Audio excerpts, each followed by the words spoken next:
Petroleum मंत्री हरदीप सिंह पुरी से हमारे मैनेजिंग एडिटर निकुंज डालमिया की खास बातचीत चल रही। पहले आपको वो सुनाते हैं, उसके बाद फिर से लौटेंगे इस चर्चा पर। I want to thank you from the bottom of my heart for recalling my statement of December 22. When I described the OMCs as good corporate citizens, it was meant both as an encouragement and as my, subtle message to them that, in a crisis situation and global prices are very high, you should not, look at short-term profits, because the OMCs have large businesses. Some of them make big profits in a quarter, some less, but they're all doing reasonably well. Okay, now, oil prices today are around 85 or so. I am not unduly concerned because there is a large economy where the levels of consumption will remain to be seen. Plus, there is a voluntary cutback by OPEC Plus, and they are cutting back to keep their prices above 80. But I've maintained this repeatedly. If you keep oil prices at a high in a situation which is inflationary for a variety of reasons, there were stimulus packages, interest rates are still shooting up, then it becomes a self-fulfilling prophecy. Then along with inflation, you get high oil prices, and then there's a tipping point at which demand begins to fall. So we are in that territory, but I can take advantage of your kindness and my ability to speak to your viewers that we are in a very comfortable position on availability, on affordability, and on sustainability. So on all counts, I think the Honorable Prime Minister and his guidance has ensured that we are in a position of reasonable safety and comfort. Mr. Puri, the PSU stocks in general have created wealth for government and for minority shareholders because the entire PSU space now has got re-rated. But everybody is trying to still understand that is the government committed for PSU minority shareholders to make money, and the purpose of OMCs, will it be always be a good corporate citizen, or they will always reward minority shareholders also? Again, you'll appreciate the question and the spirit of the question, sir. No, I appreciate the incisiveness of your question. Do you keep OMCs only to make them good corporate citizens? Certainly not. You would not be able to run the economy if you keep asking any sector, any segment to bear the cost of, at the expense of market forces. No, you have to navigate a careful and chartered course through this. You have to ensure that the shareholders who have invested in them get their returns, and the shareholders are rewarding them by investing more in them. I mean, when I came onto the scene 2 years plus ago, we had one company, I'm not going to name it, everybody said it's ready for disinvestment, etc.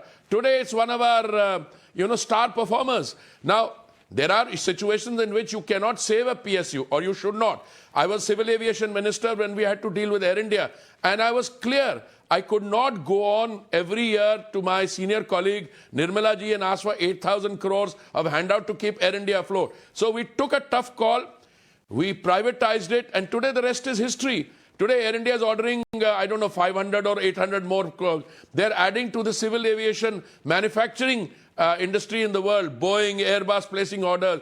Look at another Indian airline, private sector airline. They're all in private sector now, by the way. Ordering another 700-800 planes. So governments have to step in with clear-headed and far-sighted decision-making. So the energy sector is now one in which the OMCs are doing well, and if the OMCs are occasionally asked to assume one of their many roles as good corporate citizens, they are not unhappy to do so, because when the country grows, the OMCs grow also. And these OMCs are now big players internationally. One of them is the 7th largest oil company in the world. So I think we should rejoice at the fact that the OMCs are playing ball with us. Last but one question, I'll not extend our appointment beyond that. The big success story for 2022 was India's oil diplomacy, where we were able to get oil at a discount from Russia. Now we understand that the discount from Russia is decreasing. Is that true? First of all, what you describe as the outstanding, diplomatic success story about getting discounted oil from one source, let me share with you my perception. We have done 2 or 3 things. We have diversified the sources of our supply. It used to be 27 countries, now it's 39 countries. And by the way, we are very clear in our minds that we will buy oil from wherever we can get it, as long as it is delivered to our point of importation at our ports at the lowest possible price. So we used to have a classical situation where out of the 5 million barrels in a day that we used to consume, we used to import, it was evenly divided between 800,000 barrels from one supplier to another. Now those suppliers change, and we have this very interesting situation that sometimes Iraq becomes the largest supplier, sometimes Russia. Discounts are a function of buying and selling. If the Russians think that they can sell the price, their crude, or if Saudi Arabia thinks it can sell the crude more expensive and people will buy it, discounts will not happen. But we are playing something called a market card. And I'm very happy to go on record. If India doesn't buy the 5 million barrels, or it's going to go up to 6 million barrels, please let me know where you're going to sell from. So discounts will always be part of the game, whether they come from one source or another. That's the new India, sir, what we should celebrate and what we're celebrating. My final question, sir, is that something which press has not really spoken about it extensively. Right. My final question, sir, is that nobody is really talking about it in media specifically, is that India has started doing rupee trade with UAE. That really could be the game changer. Has it started, or is it only at a very experimental stage? And if it has started, do you see the rupee trade with UAE could be the game-changing moment for India and for our energy security? I would want to be modest and circumspect about this. Yes, we have a rupee dirham arrangement with the UAE, but the transactions in the oil sector are very minimum. So this is just a process which has started. It will require a comfort level on all sides, and there are other factors. Next time when we meet, we'll have a detailed exchange on that. And this is more in the realm of another colleague of mine. I deal with the commodity. I would be very happy to see more rupees being used, rupee payments being made. But just now it's at an infant stage.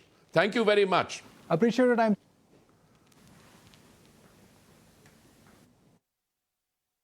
Singh Puri, जिस तरह से LPG cylinder की कीमतें सरकार ने घटाई हैं, उस पर बातचीत कर रहे थे हमारे मैनेजिंग एडिटर निकुंज डालमिया। उन्होंने कहा कि हमने पहले भी ज़रूरत के मुताबिक एक्साइज ड्यूटी घटाकर राहत दी है, और ओएमसीज यानी कि ऑयल मार्केटिंग कंपनीज, उनकी बैलेंस शीट इस वक्त काफ़ी हेल्दी है, उसको लेकर कोई दिक्कत नहीं है। साथ ही उन्होंने ये भी कहा कि $85 पर भले ही कच्चे तेल का भाव है, लेकिन अभी ये चिंता की बात नहीं है।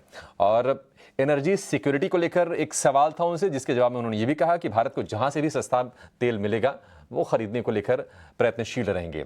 तो ये कुछ अहम बातें निकल के आई हैं हरदीप सिंह पुरी के इस इंटरव्यू से, जो कि पेट्रोलियम मंत्री हैं देश के। और जिस तरह से रिलीफ सरकार ने दी है, पीएम मोदी ने कहा है कि यह रक्षाबंधन का गिफ्ट है एलपीजी प्राइसेस में कटौती।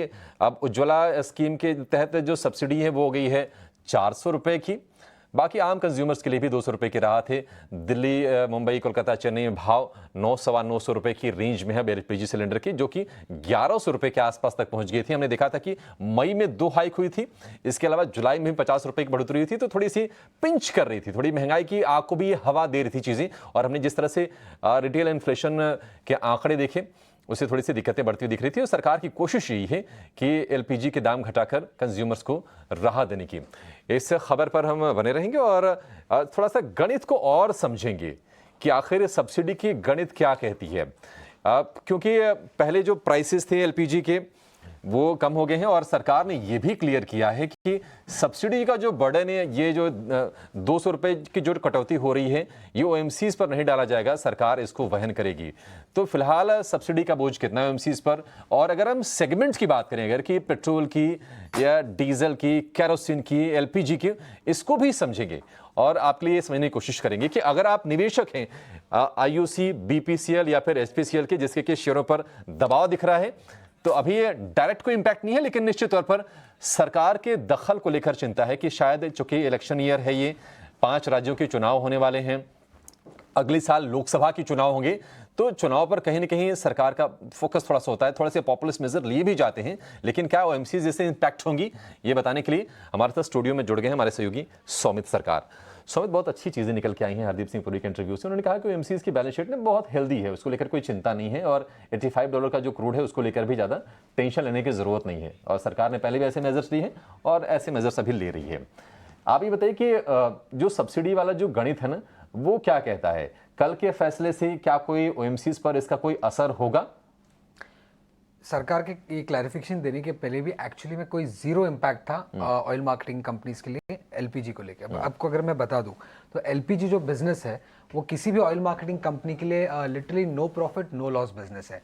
अब यहाँ पे ऐसा हो रहा था कि एलपीजी के प्राइसेस ग्लोबल मार्केट पे कम थे, बट इंडिया में फिर भी एलपीजी जो चार्ज किया जा रहा था कस्टमर से वो थोड़ा हायर साइड पे था। तो इसी के कारण अगर आप देखेंगे तो ऑयल मार्केटिंग कंपनीज को करीब 250 टू 300 रुपीज पर सिलेंडर का ओवर रिकवरी हो रहा था। अब किसी को भी ये लग सकता है कि ये ओवर रिकवरी हो रहा है तो ये ऑयल मार्केटिंग कंपनीज की प्रॉफिट होती है, बट एक्चुअल केस में ये ऑयल मार्केटिंग कंपनीज की प्रॉफिट नहीं है। जितना भी over recovery oil marketing company को मिलता है वो एक सस्पेंस अकाउंट में बुक किया जाता है और ये पेएबल रहता है गवर्नमेंट को। ये पैसा जितना भी ये ओवर सरकार रिकवरी वसूल लेती है उनसे। एग्जैक्टली, मतलब उनके बैलेंस शीट में रिफ्लेक्ट नहीं करेगा ये बैलेंस शीट में ना ही रिफ्लेक्ट करेगा ना ही प्रॉफिट एंड लॉस में रिफ्लेक्ट करेगा। ये कंप्लीटली जितना भी ओवर रिकवरी होता है पूरा का पूरा सरकार को जाता है, क्योंकि जब भी अंडर रिकवरी होती है तब सरकार उन्हें पैसे देती है। Correct. तो जब ओवर रिकवरी भी होता है तब सरकार ये पैसे उनसे ले लेती है। बड़ा इंटरेस्टिंग सौमित, मतलब इसको लिए समझना पड़ेगा कि फिर ओएमसीज पर दांव कोई क्यों लगाए। एलपीजी को लेकर तो दाव नहीं लगाते। एलपीजी में जैसे मैंने स्टार्टिंग में कहा वो एक no profit no loss business. अच्छा, बाकी में क्या है? पेट्रोल डीजल में? पेट्रोल डीजल में अलग सिचुएशन है, वहां पे आप वो मार्केटिंग मार्जिन लगाते हैं